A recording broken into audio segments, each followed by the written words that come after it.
கிறிஸ்துவுக்குள் பிரியமானவர்களே, சங்கீதம் 18ஆம் அதிகாரத்தின் தியான பகுதிக்காக உங்களை அன்புடன் அழைக்கிறேன். 50 வசனங்களை கொண்ட இந்த சங்கீதம் மிகப்பெரிய சங்கீதமாக இருந்தாலும், தாவீது தனது நல்ல முதிர்ந்த உணர்வு நிலையிலே இந்த சங்கீதத்தை தேவ சமூகத்திலே பாடினான் என்று கருதப்படுகிறது. இதே சங்கீதம் சாமுவேல் 2 சாமுவேல் 22ஆம் அதிகாரத்திலும் எழுதப்பட்டிருக்கிறது. 21ஆம் அதிகாரத்திலே அதனுடைய பின்புலம், அதனுடைய பேக்ரவுண்டு கொடுக்கப்பட்டிருக்கிறது எந்த சூழலிலே என்று நாம் வாசித்து பார்க்கலாம். இன்னும் அதிகமாக இந்த சாமுவேலின் 2 சாமுவேல் 22ஆம் அதிகாரத்திற்கும் சங்கீதம் 18ஆம் அதிகாரத்திற்கும் ஒரு சில வேறுபாடுகள் காணப்படுகிறது.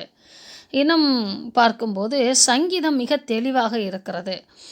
இதை ஆரம்ப காலங்களிலே ஆண்டவர் மேல் தாவீது பற்று வைத்திருந்த போது பாடினது 2 சாமுவேல் 22ஆகவும், பிற்காலங்களில் நல்ல ஒரு முதிர்ந்த நிலையிலே தேவ சமூகத்திலே தானே உணர்ந்து பாடும்போது இன்னும் புதுப்பித்தலை இந்த சங்கீத பாட்டுக்கு தாவீது கொடுத்திருக்கலாம் என்றும் எண்ணப்படுகிறது. வாழ்க்கையிலே அநேக சத்துருக்களை அவர் சந்தித்திருக்கிறார். எதிராளிகளை சந்திக்கும் போதெல்லாம் அவர்களுடைய கைக்கு விலக்கி மீட்டவர் கர்த்தர் தாமே என்று அவர் உணர்ந்ததினாலே, அநேக வேளைகளில் நாம் ஏதோ சில புயபலத்தாலே செய்துவிட்டோம் என்று அநேகர் மற்றவர் நம்மை போற்றலாம். ஆனால் நமக்கு தெரியும், ஏதோ அங்கே அற்புதம் நடந்து இந்த காரியம் நிகழ்ந்திருக்கிறது, என் மூலமாக அந்த காரியம் நிகழ்ந்திருக்கிறது, ஆனால் அதை செய்தது நான் அல்ல என்பதை அநேகர் நாம் புரிந்து கொள்ள முடியும். ஆனால் பிறர் நம்மை நம் மூலமாக நடந்தது என்று நினைப்பார்கள். ஆனால் தேவன் நம் மூலமாக செயல்பட்டார் என்பதை அந்த தனி நபர் நாம் உணர முடியும். அப்படித்தான் தாவீது தனது வாழ்க்கையிலே சந்தித்த ஒவ்வொரு பொல்லாத மனிதர்கள், உதாரணமாக சவுலின் கைக்கு தப்புவிப்பது, பெலிஸ்தியனாகிய அந்த கோலியாத்தின் கைக்கு தப்புவிப்பது, இன்னும் அநேக போரிலே தாவீது வெற்றி பெற்றது, இதெல்லாம் தேவனுடைய கரம் தாவீதோடு இருந்தது என்பதை தாவீது உணர்ந்திருந்தார். ஆதலால் ஒட்டுமொத்த என்னுடைய பெலன் நீர்தான், உம்மிலே அன்பு கூறுகிறேன், அதுதான் என்னுடைய பெலன் என்று சொல்லுகிறான். தேவனிடத்திலே அன்பு கூறுவது தான் நமக்கு பெலன். நமக்கு பெலனே அவரிடத்தில் அன்பு கூறுவது தான். இதுதான் ஈக்குவேஷன் மாதிரி, ஒரு டைட்டில் மாதிரி. அதன் பின்பு தேவன் எப்படியெல்லாம் தன்னை பலப்படுத்தினார் என்று அவர் வர்ணிக்கிறார். எனது வாழ்க்கையிலே தேவன் எப்படிப்பட்ட மகத்துவமானவர் என்றெல்லாம் அவர் வர்ணிக்கதை பார்க்கிறோம். இந்த சங்கீதம் ஒரு நீண்ட சங்கீதமாக இருந்தாலும், இதை போல மற்ற 3 சங்கீதங்களும் நீண்ட சங்கீதங்களாக காணப்படுகின்றன. அவைகளிலே 78, 79, 119 இந்த சங்கீதங்களெல்லாம் மிக நீளமான சங்கீதங்களாக இருக்கிறது. ஆனால் மிக ஆழமான, மனதுக்கு ஒரு தனிப்பட்ட பர்சனல், தன்னோடு உள்ள, தனக்கும் என் தேவனுக்கும் இடையான அப்படிப்பட்ட ஒரு உறவை புதுப்பிக்கிறது தான் இந்த சங்கீதம். 6 ஓமைகளை ஒப்பிட்டு தேவனிடத்திலே ஒப்பிடுகிறார், உருவகங்களாக ஒப்பிடுகிறார். அதாவது ஒரு இமேஜ், அந்த இமேஜை தனக்கு தேவன்தான் என்று சொல்லுகிறார், உருவகங்களாக ஒப்பிடுகிறார். ஒன்று கன்மலை, கோட்டை, இரட்சகர், தேவன், நம்பி இருக்கிற துருகம், கேடகம், இரட்சணிய கொம்பு, அடைக்கலம் என்று சொல்லுகிறார். கண்மலை என்ற அந்த காரியத்தை நாம் பார்க்கும்போது அது அசைவில்லாமல் மிகுந்த பலம் உள்ளதாகவும், ப்ரொவிஷன், அந்த கண்மனையிலே தண்ணீர், பழங்கள், உணவு காரியங்கள் இவைகளெல்லாம் கிடைக்கும். ஆபத்தில்லாமல் நாம் மறைந்து கொள்வதற்கு உறுதுணையாக இருக்கும். நாம் தங்கி வாசம் செய்ய முடியும். என் கோட்டை என்று சொல்லுவது விரோதியானவனுக்கு தப்பித்து நம்மை பாதுகாப்பாக வைத்து கொள்ளக்கூடிய ஒரு இடமாக அமைகிறது. என் இரட்சகர் என்று சொல்லுவது என் ஜீவனுக்குள்ளாக ஜீவனை கொடுத்து வைத்து பாதுகாக்கிறவர் என்பதை நாம் புரிந்து கொள்ளலாம். என் கேடகம் என்று சொல்லும்போது தீங்குக்கும் நமக்கு இடையில் தேவன் அடியெடுத்து வைப்பதான ஒரு மறைபொருள். அதாவது எதிராளிக்கும் எனக்கும், எதிராளியின் கண்ணுக்கு என்னை மறைக்கிற என் தேவன் எனக்கு ஸ்க்ரீன் போல, கேடகம் போல நீர் இருக்கிறீர். நீர் என்னை உம்மை எனக்கு முன்பாக நிறுத்தி என்னை மறைத்து விடுகிறீர் என்று அவர் சொல்லுகிறார். என் இரட்சண்ய கொம்பு என்று என்னை விடுவிக்கிற இரட்சிப்பு. எனக்கு விரோதமாக பிசாசானவன் போர் செய்யும்போது அவனை வீழ்த்த வல்லமையான காண்டாமிருகத்திற்கு ஒத்த கொம்புள்ளவர், பலனுள்ளவர் பலமுள்ளவர் என்று சொல்லி அவர் தேவனை தன் வாழ்க்கையிலே எப்படியெல்லாம் தேவன் தனக்கு செயல்படுகிறார் என்பதை விளக்கப்படுத்துகிறார். என் உயர்ந்த அடைக்கலமானவர். வாழ்வின் எத்தனை விதமான ஆபத்துகள் நேர்ந்தாலும் அவை எல்லாவற்றிலும் நம்மை அவர் அடைக்கலமாக அப்படியே செட்டைகளின் மறைவிலே மறைத்து பாதுகாக்கிறவர் என்று அவர் தேவனை வர்ணிக்கிறார். ஏனெனில் அவர் வாழ்க்கையிலே தேவன் அப்படித்தான் செயல்பட்டிருந்தார். நாமும் அநேக வேளைகளிலே நாம் பிறந்த நாள் முதல் இந்த நாள் வரை நம்மை பாதுகாத்து வந்த கர்த்தருடைய தூதனானவரை குறித்து, இயேசு கிறிஸ்துவானவரை குறித்து நாம் தியானிக்க வேண்டும். நம் வாழ்க்கையில் பல மரணப்படுக்கைகளை நாம் சந்தித்திருப்போம், ஆபத்தை சந்தித்திருப்போம். பொல்லாத மனிதர்களுடைய அபச்சொல்லுக்கும் வேதனைக்கும் நோய்க்கும் இப்படியெல்லாம் சந்தித்திருப்போம். இந்த ஒவ்வொரு சூழலிலும் நாம் தப்பி பிழைத்து அதை கடந்து வந்து மேலான ஒரு அனுபவத்தை பெற்று தேவனுக்குள்ளாக திடநம்பிக்கையாய் நமது ஜீவன் புதுப்பிக்கப்பட்டிருக்கும். இவைகள் எல்லாவற்றையும் நினைவு கூர்ந்து தாவீது தனது இறுதி காலத்திலே இப்படி உணர்ந்து பாடியதைப் போல நாமும் இந்த சங்கீதத்தோடு சேர்ந்து நமது உணர்வு அலைகளையும் கூட்டிக் கொண்டு தேவனை வர்ணித்து ஆராதிக்க வேண்டும். 4 மரணத்தை குறித்தும், 5 பாதாள கட்டுகளை குறித்தும், 6 நெருக்கத்தில் கர்த்தரை நோக்கி அவர் கூப்பிட்டதையும், ஆலயத்திலிருந்து கர்த்தர் தமது சத்தத்தை கேட்டு அவருடைய ஜெபம் தேவ சந்நிதியிலே போய் ஏறி அவர் எப்படியெல்லாம் எனக்கு விடுதலை தந்தார் என்று வர்ணிக்கிறார். அதாவது தாவீது தனது கடந்த கால நிகழ்வுகளிலே தேவன் செயல்பட்ட மகத்துவங்களையெல்லாம் நினைவு கூர்ந்துவிட்டு அவர் ஜெபிக்கும்போது எப்படி பதில் சொன்னார் என்று வர்ணிப்பதுதான் மிகப்பெரிய அற்புதமான வர்ணனையாக காணப்படுகிறது. அவர் நம்மை விட, மனிதனை விட மிகுந்த சக்தி வாய்ந்த இந்த இயற்கைகளை ஒப்பிட்டு தேவ வல்லமையை புகழ்ந்து பாடுகிறார். தேவன் தாவீதின் ஜெபத்தை கேட்டு அவனுக்கு உதவி செய்வதற்காக இறங்கி வந்தாராம். அவர் இறங்கி வரும்போது பூமி அசைந்து அதிர்ந்ததாம். அவர் நம்முடைய தாவீதின் விரோதிகளை கண்டு கோபம் கொண்டாராம். ஆதலால் பர்வதங்களெல்லாம் அஸ்திபாரங்கள் குலுங்கத்தக்கதாக அசைந்ததாம். அவர் நாசியிலிருந்து புகை எழும்பிற்றாம். இந்த வர்ணனையை நீங்கள் அப்படியே ஒரு டிராயிங் மாதிரி பிக்சர் பண்ணிகிட்டே வரீங்கன்னு வைங்களேன், பிரம்மாண்டமான ஒரு பெரிய இமேஜை, ஒரு பெரிய உருவத்தை நம்ம காண முடியும்.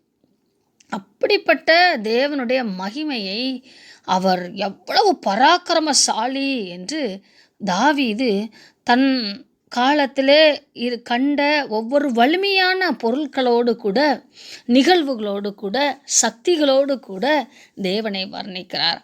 அவர் வாயிலிருந்து பட்சிக்கிற அக்கினி புறப்பட்டதாம், அதனால் தழல் மூண்டதாம்.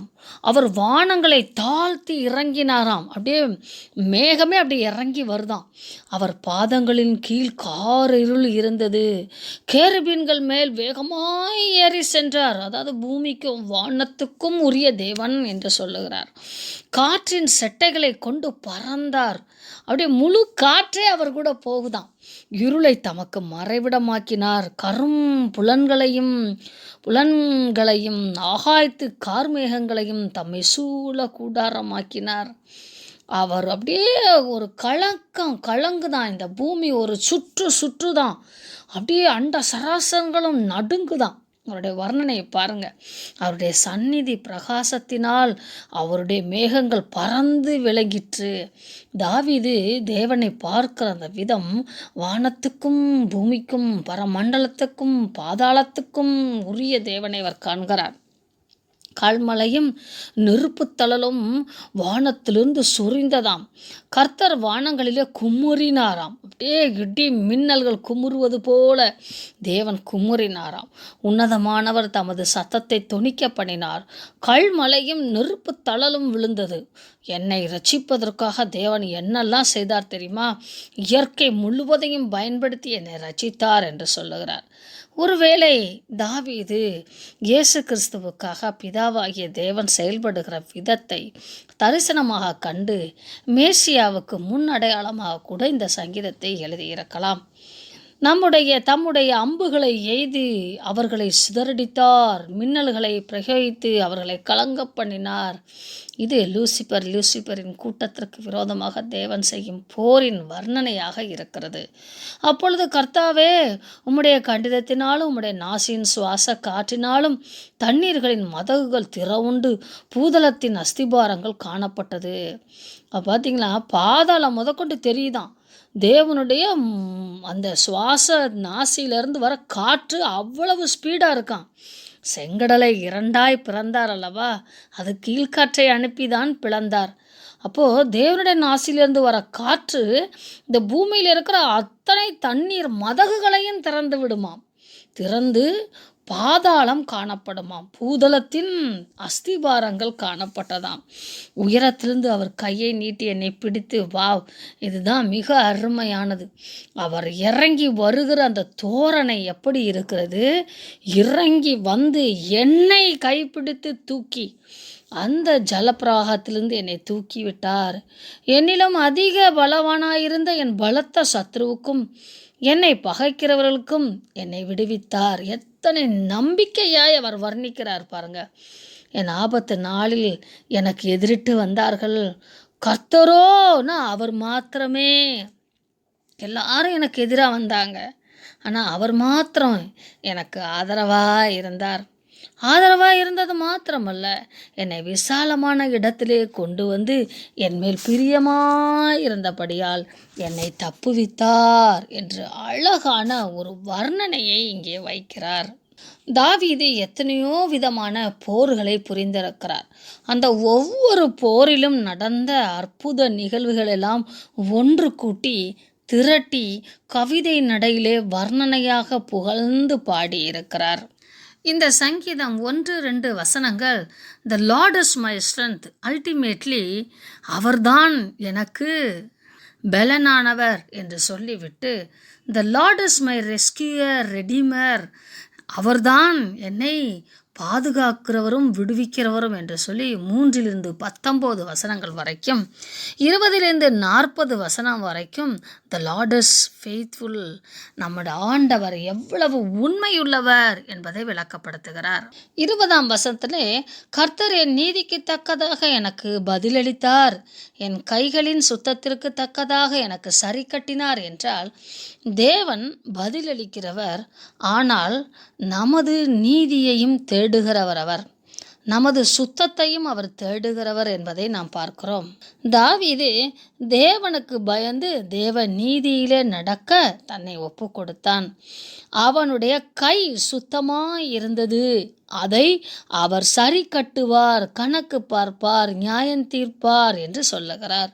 தேவனுக்கு துரோகம் செய்யாமல் அவருடைய வழியிலே நடந்து வந்தாராம். நம் வாழ்க்கையிலே எதை செய்தாலும் தேவனோடு கன்சல்ட் பண்ணி அவரிடத்துல ஆலோசனை கேட்டு நாம் செய்வோம் என்றால் தேவனுக்கு நாம் துரோகம் செய்ய மாட்டோம். தேவன் எவைகளையெல்லாம் நியாயம் என்று சொல்லி இருக்கிறாரோ அந்த நியாயங்களை நமக்கு முன்பாக நிறுத்த வேண்டும். சில வேளைகளிலே நாம் செய்வது தவறாயிருக்கும், தேவன் நம்மை கண்டிப்பார், பல விதங்களிலே கண்டிப்பார். அப்பொழுது நாம் மௌனமாய் இருக்க வேண்டும். நமது மனம் சஞ்சலப்படும், விருப்பமில்லாமல் இருக்கும். அப்பொழுது நாம் மௌனமாய் இருந்து மேற்கொண்டு நாம் துர்க்குணத்தினாலே தேவனுக்கு விலகி போகாதபடிக்கு நம்மை காத்து கொள்ள வேண்டும். முக்கியமான ஒரு நிகழ்வுக்கு நாம் திட்டம் தீட்டலாம், அல்லது ஒரு பொருளை வாங்குவதற்கான திட்டம் வைக்கலாம், அல்லது ஒரு இடத்திற்கு போவதற்கான திட்டம் வைக்கலாம், இல்லை சில இந்த விதமான ஆடையை இந்த ஃபங்க்ஷனுக்கு நான் உடுத்துவேன் என்று திட்டம் வைத்திருக்கலாம். ஆனால் அப்பொழுது ஆண்டவர் மனதிலே ஒரு நெருடலை தருவார். இது இங்கே வேண்டாம், இப்பொழுது அங்கே போகாதே, இதை இப்பொழுது செய்ய செய்யாதே என்று சொல்லுவார். ஆனால் நம்முடைய ஈடுபாடோ அந்த காரியத்திலே அதிகமாக இருப்பதினாலே மீறி செய்துவிட துடிப்போம். அப்பொழுது நாம் அந்த காரியத்திலே அமைதியாய் அதை செய்யாமல் மௌனமாய் விட்டுவிட வேண்டும். இல்லை என்றால் அது தேவனுக்கு கீழ்ப்படியாத துர்க்குணமாய் மாறிவிடும். அதனால் பல பக்க விளைவுகளை நாம் சந்திக்க நேரிடும். 25லிருந்து 27 வசனங்கள் நாம் வாசித்து பார்க்கும்போது மனிதனின் ஒவ்வொரு குணங்களுக்கு தக்கதான பக்க விளைவுகளை அவர்கள் பெறுகிறார்கள்.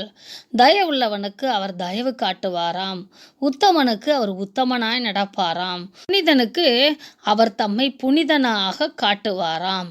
ஆனால் மாறுபடுகிறவர்களுக்கோ அவர் மாறுபடுகிறவராக தோன்றுவாராம். அவரிடத்திலே பட்சபாதம் இல்லை, ஆனால் பட்சபாதம் செய்வது போல நமக்கு தோன்றுமாம். 5 தாலந்து, 2 தாலந்து, 1 தாலந்து என்று பெற்றுக்கொண்டவன், 1 தாலந்தை பெற்றுக்கொண்டவன் ஒரே எஜமான்தான். மற்ற 2, 5, 2 தாலந்தை பெற்றுக்கொண்டவன் வந்து அன்புடன் தேவனை வாழ்த்தி தனது எஜமானை வாழ்த்தி கணக்கு ஒப்புவிக்கிறார்கள். ஆனால் இவனோ தூஷித்து நீர் பொல்லாதவர் என்று சொல்லி அவரை நியாயம் தீர்த்து கணக்கு ஒப்புவிக்கிறான். ஆனால் எஜமான் ஒருவரே, அவர் தயாளன்தான். ஆனால் நாம் பார்க்கும் விதம் வேறு விதமாய் இருக்கிறது. தேவன் நம்மை ரட்சிக்கிறவர், நமது விளக்கை ஏற்றுகிறவர், இருளை வெளிச்சமாக்குகிறவர். தேவன் நமக்கு பலன் கொடுக்கிறவர். ஆதலால் சேனைக்குள் பாய முடியும், மதிலையும் தாண்ட முடியும். தேவனுடைய வழி உத்தமமானது, அவருடைய வசனமெல்லாம் புடமிடப்பட்டது. அவரை நம்பி இருக்கிற யாவருக்கும் அவர் கேடகமாய் இருக்கிறார். ஆபத்து நேரிடாமல் பாதுகாத்து கொள்வார். அவர் ஒருவரே கர்த்தர், அவர் ஒருவரே கன்மலை, அவர் ஒருவரே நமக்கு பலம் தருகிறவர், அவர் ஒருவரே நமக்கு வழியை ஆயத்தப்படுத்துகிறவர், செம்மைப்படுத்துகிறவர். வயதானாலும் நமது கால்களை மான்களின் கால்களைப் போல மாற்றுகிறவர், உயர்ந்த இடங்களில் நம்மை அமரச் செய்து அலங்கரிக்கிறவர், நமது வாழ்க்கையிலே நேரிடும் சகலவிதமான போராட்டங்களையும் நமக்கு பழக்குவிக்கிறவர். அரசன் தன் இளவரசனை போருக்கு அழைத்து செல்லும் போது இளவரசனின் மேல் ஒரு கண் வைத்து கொண்டே இருப்பார். கவனமாக வலக்கரத்தினாலே பிடித்து இழுத்து மகனை காப்பாற்றி அவனுக்கு விரோதமாய் வந்தவனோடே போர் புரிவார். அதை போல தேவன் நம்மை பழக்குவிக்கிறவரும் பாதுகாக்கிறவருமாய் இருக்கிறார். ஆதலால் தாவீது இயேசு கிறிஸ்துவானவரும் அவர்களுக்கு விரோதமாயிருந்த சத்துருக்களை தொடர்ந்து பிடித்து நிர்மூலமாகும் வரைக்கும் திரும்பாதபடிக்கு செயல்பட்டார்களாம். சத்துருக்களை தாவீதின் கையிலே ஒப்பு கொடுத்தாராம். தம் சொந்த ஜனங்களின் சண்டைகளுக்கு தேவன் தம்மை தப்புவித்தாராம். பல ஜாதிகளுக்கு தாவீதை தலைவனாக்கினாராம். இயேசு கிறிஸ்துவையும் நான் அறியாத ஜனங்கள் என்னை சேவிக்கிறார்கள். யூதர் அல்லாதவர்களெல்லாம் தாவீதை தேடி வந்து கப்பம் கட்டினார்கள். தாவீது சொல்ல அவர்கள் சத்தத்திற்கு அப்படியே கீழ்ப்படிந்தார்களாம். தனக்கு விரோதமாய் இருக்கிறவர்கள் கூட பொல்லாப்பு பேசுவார்களாம், ஆனால் எதிர்த்து பேசாமல் அடங்கி விடுவார்களாம். தனக்கு விரோதமாய் அவர்கள் எழும்பி வந்தாலும் அவர்கள் முகம் செத்து போகிற அளவுக்கு வெட்கப்பட்டு போய்விடுவார்களாம், தத்தளிப்பார்களாம். 46 தேவனை புகழ்ந்து பாடி இந்த சங்கீதத்தை நிறைவு செய்கிறார். என் கர்த்தர் உயிரோடு இருக்கிறவர், ஜீவனுள்ளவர், கண்மலையானவர், துதிக்கு பாத்திரர், ரட்சிப்பின் தேவன், அவர் உயர்ந்து இருப்பவர், எனக்காக அவர் பழிக்கு பழி வாங்குபவர், ஜனங்களையெல்லாம் கீழ்ப்படுத்துகிறவர், சத்துருக்களுக்கு விலக்கி பாதுகாக்கிறவர், இவ்வளவு மேன்மையான காரியங்களை செய்கிறவருக்கு நான் என்ன செய்வேன்? ஜாதிகளுக்கு முன்பாக என் தேவனை துதித்து அவருடைய நாமத்திற்கு சங்கீதம் பாடுவேன், ஏனெனில் அவர் சதா காலங்களிலும் எனக்கு கிருபை செய்கிறார் என்று தேவ சமூகத்திலே பாடி இந்த சங்கீதத்தை நிறைவு செய்கிறார் தாவீது. அன்பு, பெலன், ஆசீர்வாதம், நம்பிக்கை, வெற்றி, இவை எல்லாவற்றின் ஒட்டுமொத்த பாதுகாப்பு, இவை எல்லாவற்றின் ஒட்டுமொத்த நன்றி துதி பாடலாக இந்த சங்கீதம் அமைகிறது.